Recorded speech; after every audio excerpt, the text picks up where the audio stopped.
நிலச்சரிவு என்ற துயரமான தருணத்தில் அந்த மக்களோடு துணை நின்றிருக்க வேண்டிய ராகுலோ அங்கு செல்வதற்கு காலநிலை ஒத்துழைக்கவில்லை என்று கூறி பின்னர் அனைத்து மீட்பு நடவடிக்கைகளும் முடிந்த பின்பு சுற்றுலா செல்வது போல் வந்து சென்றார். அதற்கான மக்களின் எதிர்வினையை எதிர்கொண்டிருக்கிறார்.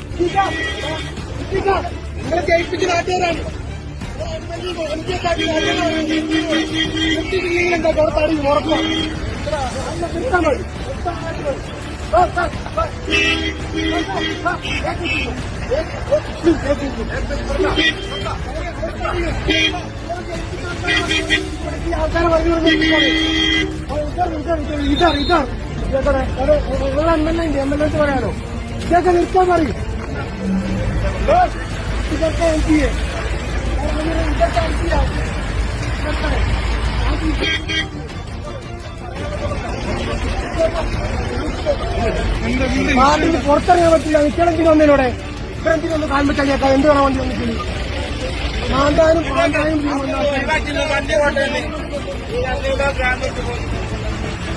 ஆனால் பாஜகவின் மத்திய அமைச்சர் திரு ஜார்ஜ் குரியனோ நிலச்சரிவு ஏற்பட்ட மறுநாளே மிக கடினமான சூழலிலும் அங்கு சென்று மக்களின் துயரில் பங்கெடுத்து அவர்களுக்கு தோள் கொடுத்தார்.